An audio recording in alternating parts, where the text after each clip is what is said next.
because if I have to have a tubular structure, then I can make it a tube, I can have a seamless tube, I can also go for some kind of joining. Now, taking all those properties in consideration, the microstructures of the material is the heart of any decision-making process. So naturally, you will see that I will just show you. I don't want to convince you because it's very difficult for me. But I will simply show you that what are the issues which we look for while we try to project. Okay, this can be a good steel for structural applications. I will say. But one very important point is that this columnar set of the grains, that is important because if I want to have the stress corrosion resistance or the corrosion resistance, then this particular thing is very important. And as I say that this is our thumb rule, that finer becomes the micro constituents, tougher will be the material. So that is our thumb rule, you can say. And then the duplex precipitation of the second phase structure, that is another thing. So most important point is that most of the time we talk about the yield strength of, you have been talking about the yield strength of any particular material, be it your concrete, be it your simple structural steel. So yield strength and the total toughness, they do not go along. So if any material you try to design on the basis of high yield strength, then you lose in toughness. So that is the microstructural engineering which can make one particular material to possess high yield strength. At the same time, it can also have a high fracture toughness. That is possible only if you have a dual second phase structures. That means some particles have to be extremely small in the microstructure, some should be slightly bigger. The bigger particles takes care of fracture toughness, smaller particles takes care of the yield strength of the material. Now, these are the steels which I have told you that the microstructural requirements can be had from here, and these steels are naturally projected as a new generation structural steels, be it in concrete or singularly. So now I will say what are those things. That this is a thermomechanically processed microalloyed steels. Here the idea is that very small quantity of alloying elements are added, like niobium, vanadium of the order of 0.05 or 0.04, and then they take care of the toughness properties of the material. This is another important point, which is also to take care of the fabricability and the corrosion resistance, the interstitial free steels, where the carbon is, in steel we all know that this amount of carbon has to be there, that amount of carbon has to be there. Nowadays we talk about the interstitial free steels, means that there should not be, let there be no carbon, but yet the property of steel should be kept intact. What is that thing? So that is what people are talking about, and they are projecting it in the form of a good structural steel. And then this structural steel, incidentally, a very beautiful thing can be made to happen, that is a break hardenable if steel. So if I have a structural member, and then if I require to paint it for a decorative purpose, and then during the baking of the paints I can strengthen the material. So this is a technique which people are these days they are using in many of the structural materials, structural metallic materials, specifically the steels they are also trying. Now, and this is the one important, the multi-phase or phase or complex phase steels, that is the heart of everything. Now all these new generation steels, they are these multi-phase or complex phase steels. And in the dual phase steels, that can be, that is ferrite martensite. You do not know what is a ferrite martensite, many of you do not know. Thus I am not saying that, but this is one steel which can take care of chloride and your corrosion, and then they have been tried number of times quite successfully as a rebar material. And then the strip steel, that is another very interesting steel. That's an intelligent steel.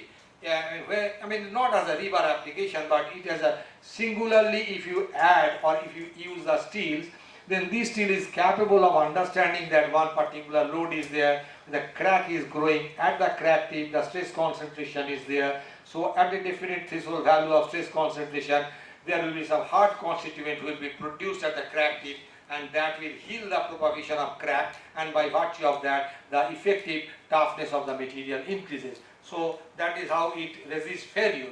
And then of course the stainless steel, which was not used, that was a modest use of stainless steel was have been there since 1930, but now this is one.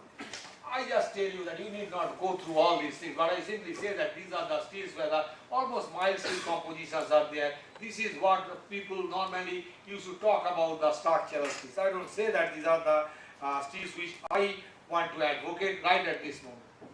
Again, this is your control thermomechanical processing, forget about that. Now, this type of microstructures we normally talk about. You will not, I mean, the time doesn't permit to tell you anything much about how do we read these things, but there are reasons to be, I mean, there are ways to be read within this, and then one can say precisely what is going to happen if this steel is employed for certain particular structural applications. Then this is one thing I will just tell you, that this is one steel where,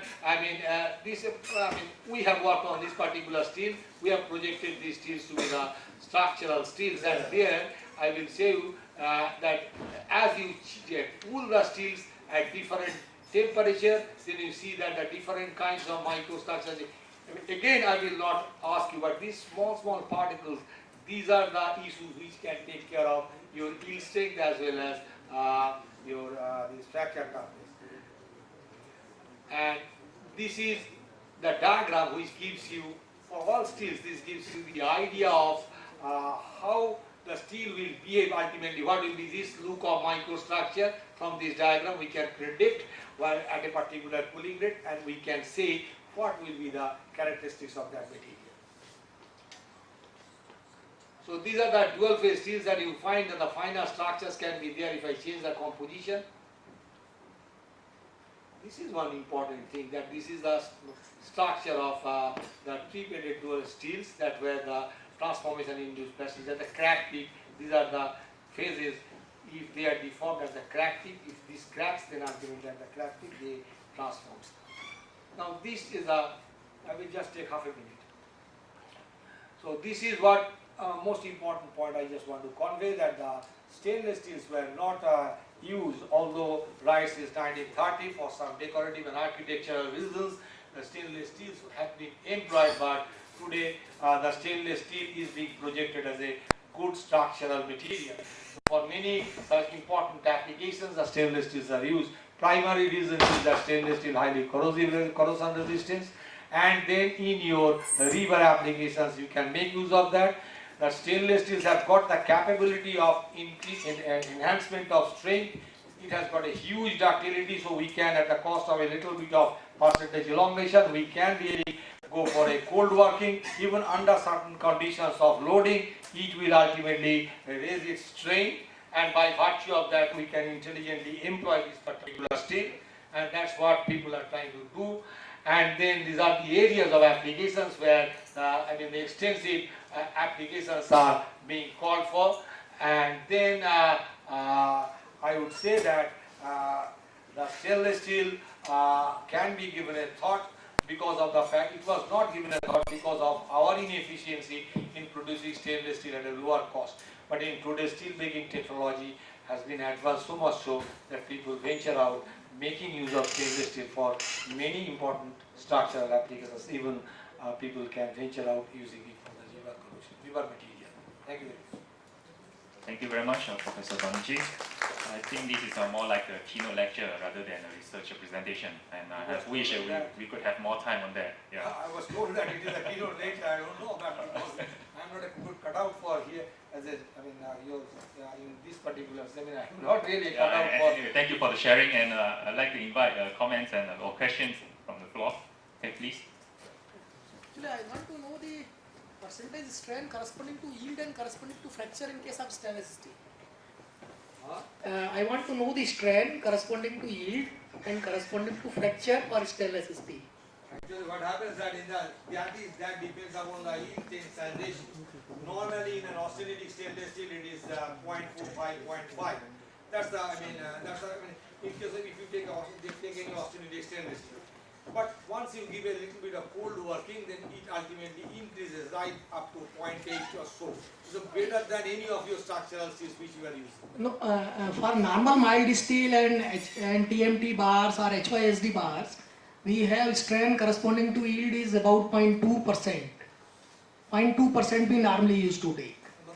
What are you saying? strain corresponding to yield stress in case of RCC structures. Here also you can say. Same 0.2%. 0.2, that is up to you, what you say. Whether you will be calling it 0.2, you can also see, because it's highly ductile material.